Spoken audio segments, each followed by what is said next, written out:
earlier this week, we got an invitation in the mail and pulled it out. It's an invitation to a wedding coming up. And, you know, the funny thing about an invitation is, especially a wedding invitation, if we didn't have an invitation to a wedding, would we even think about going? No. I remember a couple months ago, my mom got an invitation to a wedding, and she was going to go, but she's going to have a friend go with her. And so one of the things that she did was she called, my cousin whose wedding she was going to go to, and my cousin said, "Oh yeah, bring your friend with you and everything." And and they made arrangements for her friend to be there and extended an invitation to her friend. It was this kind of big formal thing, but we would never dream of showing up to a wedding not having received an invitation. And in the Gospel of Matthew, Jesus tells a parable. He tells a story of a king who throws a wedding banquet for his son. And he sends out his messengers, and he lets everyone know that he's invited. Everyone that he's invited, he lets them know that the wedding banquet is ready, the food is ready, the food is prepared. Come and celebrate. And people are busy. They're going on with their daily lives. Those people that he has invited, those people who have received the invitation to come. And, some of them are just busy. Others of them, they grab his messengers and they mistreat them. And they kill them. And the king is angry. He's angry that, people are busy, that they just haven't come, haven't made it a priority, changed their minds, didn't accept the invitation, that others have mistreated his messengers. And so he tells his servants, the food is ready, the banquet is ready. Go out and invite anyone and everyone you can find to come in and to come to the banquet. So they go out and they invite everyone, and there's a whole crowd of people there. And the king, in the midst of the banquet, he finds someone there who does not have wedding clothes on.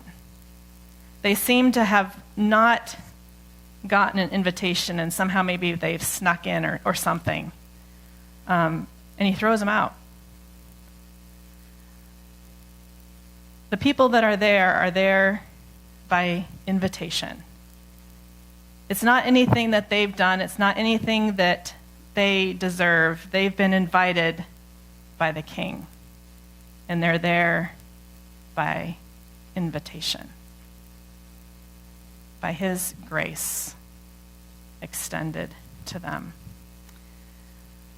In Romans chapter 11, Paul is continuing to deal with this situation of Israel and how Israel has stumbled over the cornerstone, who is Jesus. They are people that have received an invitation. They were the original recipients of the invitation to the party, to the wedding banquet. And yet, many of them haven't come. Many of them have said, "I'm too busy." Or, as we found out in an earlier chapter, they've stumbled over the stumbling block. They've stumbled over the cornerstone by which the whole building is erected and the direction, of the whole building is established. They've stumbled over Jesus. They've forgotten that their invitation is by grace. It's by grace alone. It's by God's grace. And they think that they can somehow earn it. They think that they can somehow achieve it by works, by themselves. They want to somehow be participants with God in working out their salvation.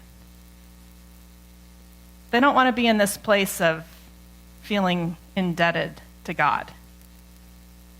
They want to feel like they're somehow partners in it with God. rather than in just being in this place of receiving God's grace, receiving God's mercy. Have you ever been there? I think every single one of us, in some shape or form, we want to think that we can somehow achieve it, that we can somehow do something to earn our salvation, that we're not just simply at the mercy of God. And yet we are.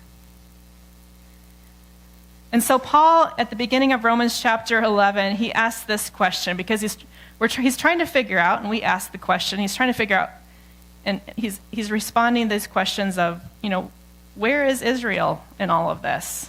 And he says this, he says, I ask then, chapter 1, did God reject his people, meaning the people of Israel? And he says, by no means. God has not rejected them. And he says, I'm going to go ahead and I'm going to give you 2 proofs of why God has not rejected them, that prove that God has not rejected them. He says, the first one is me. He says, I'm a Jew. And you know what? He says, I'm an Israelite myself, a descendant of Abraham from the tribe of Benjamin. He lists out his lineage. He shows how he is connected to them. He is a part of this people. He says, and God, he basically says, God has not rejected me. He says, God did not reject his people whom he foreknew. And then he says, now I'm going to give you a second reason. He says, don't you know what Scripture says in the passage about Elijah, how he appealed to God against Israel? And he said, Lord, they have killed your prophets and torn down your altars. I am the only one left, and they are trying to kill me too. Elijah looks around at the people of Israel, his people. He's an Israelite. And he says, Lord, they've completely rejected you. They've completely abandoned you. And they're going to kill me too. They're going to reject me too, just like they've rejected you. And God says, I have reserved for myself 7,000 who have not bowed the knee to Baal. Elijah, you may feel like you're all alone. You may feel like all of the Israelites have rejected me and that they're all out to get you. But there are 7,000 who are not Baal worshipers, who have stayed true to me. He says, I have, preserved a remnant. And Paul looks at this remnant from the standpoint that this remnant that is preserved is by God's grace. It's by God's grace alone. It's not the achievement of the remnant. It's not the achievement of those 7,000. But it's God's grace and God's mercy to this remnant. And he asks another question in verse 11. He says, again, I ask, did they stumble so as to fall beyond recovery? Did the people of Israel stumble so as to fall beyond recovery? And he says, not at all. Rather, because of their transgression, salvation has come to the Gentiles to make Israel envious. If you've had kids, if you've had siblings, one kid gets something, and the other kid looks at it and they think, that's not quite fair. You ever experienced that as a parent? Or maybe you've experienced that as one of the siblings, or just in life in general, you've looked at a situation and you're like, oh, that's not fair, and you're envious and you're looking at the other person. And Paul says, I hope that the Israelites will become envious, that they will want that thing that they see the Gentiles having. He says, but if their transgression means riches for the world, if Israel's transgressions means riches for the world, and their loss means riches for the Gentiles, how much greater riches will their full inclusion bring? If the Israelites didn't accept the invitation to the wedding, and it made room for the Gentiles to come in, Paul says, they're not out forever. If their rejection made room and meant riches for the Gentiles, how much greater riches will their full inclusion bring? How much greater riches will their coming to the party, will their coming to the wedding banquet bring? And he goes on and he talks about his ministry to the Gentiles. He says, in hope that I may somehow arouse my own people to envy and save some. He says, for if their rejection of Christ, of Jesus, brought reconciliation to the world. How they rejected Christ. Christ was crucified. And Christ's crucifixion brought riches. It is by his stripes that we are healed. No, it was because Jesus died and was raised from the dead that life and resurrection came forth. So for if their rejection brought reconciliation to the world, their rejection of Christ brought reconciliation, God reconciling the world to himself through Jesus Christ, what will their acceptance be but life from the dead? He hasn't given up on the Israelites. He hasn't given up on his people. And maybe it's better to say he hasn't given up on God's mercy. That's probably a better way of saying it. He hasn't given up on God's mercy. And he goes on and he says, don't get cocky about this. And he compares Israel to an olive tree, a cultivated olive tree. It's one that's been tended. It's in a garden, it's been tended. And he says, if branches from this cultivated olive tree have been cut off or broken off, and shoots from a wild olive tree, an olive tree outside of the garden that's not been tended, he says, by the way, that's you, Gentiles. If those branches from that wild olive tree have been taken and grafted in to the cultivated olive tree, don't get cocky, he says. Don't become conceited. Don't become prideful. Don't think that it was you that grafted in yourselves. Don't think that you did anything to deserve this. This is all God's mercy. This is all God's grace. And he goes on and he says, you know what? If you, being part of a wild olive tree, can be grafted into a cultivated olive tree, don't think that God can't take those branches that were cut off from that cultivated olive tree and graft them back in to the cultivated olive tree. If God can graft in branches from a wild olive tree into a cultivated olive tree, then he can certainly graft in branches from a cultivated olive tree onto a cultivated olive tree. Don't become cocky, he says. He says, because they were broken off because of unbelief. Those branches, those cultivated branches, Israel was broken off because of unbelief, because of their unbelief. And then he goes on and he says in verse 20, and you stand by faith. You're grafted in by faith. Sometimes we have this, we might ask the question, well, how do you know you're a Christian? Or why are you saved? Well, I believed in Jesus. And we almost look at it as, it's some kind of works.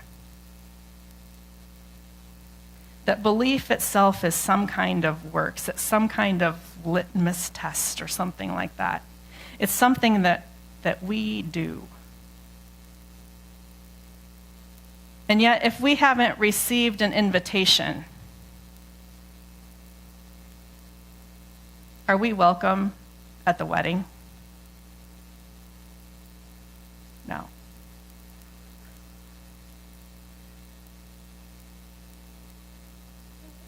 The acceptance of the invitation is not work. It's a receiving of the invitation. But we don't do anything to earn the invitation. It's just simply extended to us. Does that make sense? It's all by grace. It's all by mercy. It's all God's grace and mercy. It's all by God. It's not by us. It's just a receiving of God's kindness, a receiving of his grace, a receiving of his mercy, a receiving of his invitation. And if there's any part that we play in our salvation, it's our need for salvation. It's our rebellion. You remember Romans chapter 1, beginning of Romans, and the listing out of all the evil and all the sin? God's taken care of that by his invitation, by his mercy, by his grace. That's his response. Our only contribution to our salvation, in a sense, is our sin and our rebellion and the fact that we need to be saved. We are in desperate need of being saved. But it's all by God's mercy. It's all by his grace. And he goes on and he says, consider, this is verse 22, he says, consider therefore the kindness and the sternness of God. Two sides of the same coin, the kindness and the sternness of God. Sternness to those who fell. Sternness to those who did not receive the invitation, who rejected it. But kindness to you. Kindness to you who received the invitation. He says, provided that you continue in his kindness. And then he goes on and he says, otherwise, you also will be cut off. And if they do not persist in unbelief, speaking of the Israelites, they will be grafted in. God will provide a way for them to be grafted in, and that way is through Jesus. It says, for God is able to graft them in again. If God can graft in the wild olive branch into the cultivated olive tree, then he can certainly graft in the cultivated olive branch into the cultivated olive tree. Do not become conceited. Do not become proud. And then he starts into this whole thing about mercy. And he says, this is verse 30, he says, just as you were at one time disobedient to God, just as you who were at one time disobedient to God have now received mercy as a result of their disobedience, so too have they now become disobedient. So just as you were disobedient, you Gentiles, now Israel's become disobedient. And then he says this, in order that they too may now receive mercy as a result of God's mercy to you.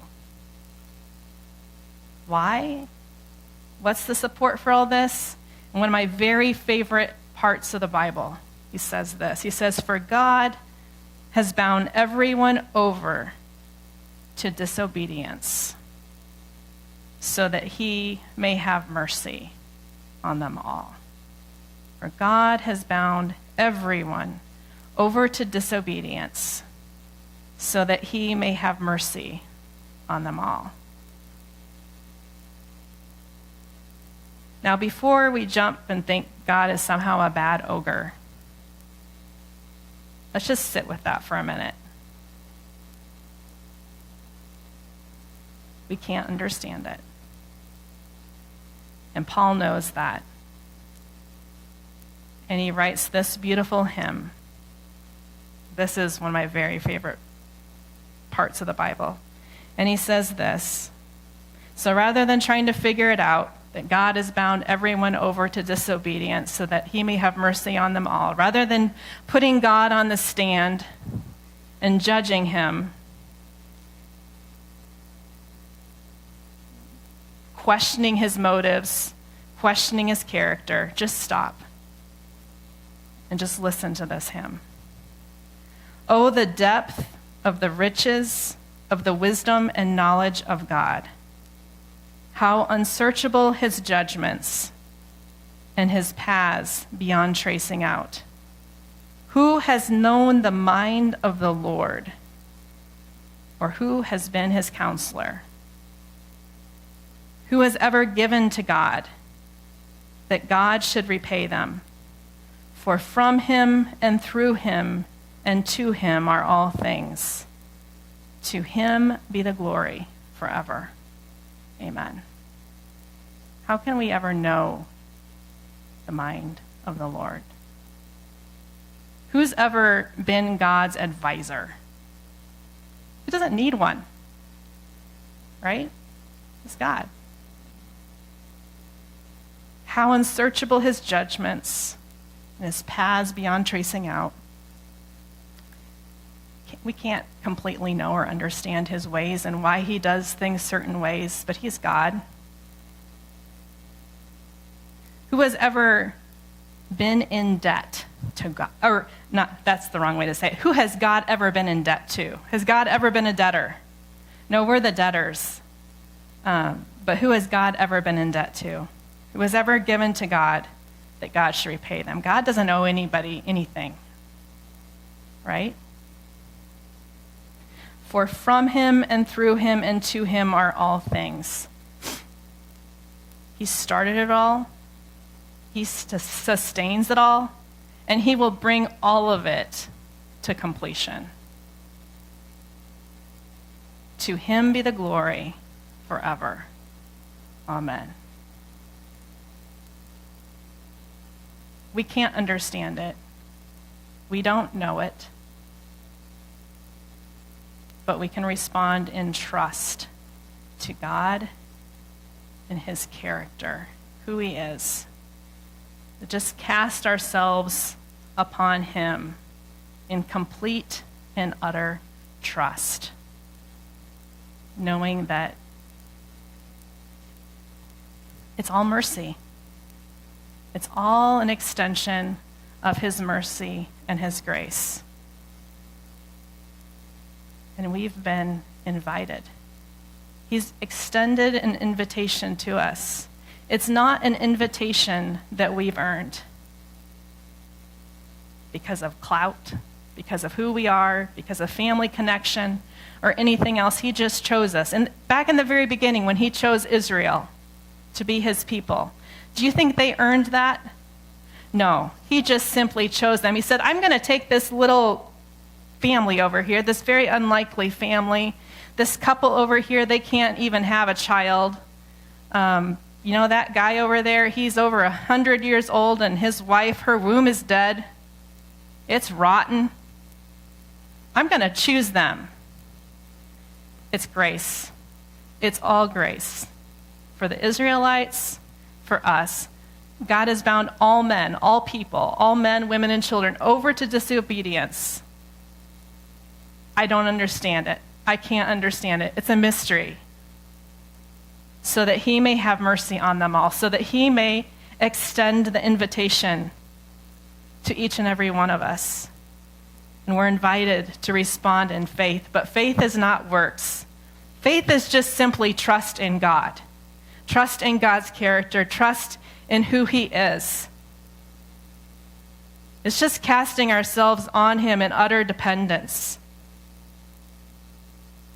Each and every day, when we don't have the answers, receiving the invitation. Share mercy, share grace. Thanks be to God.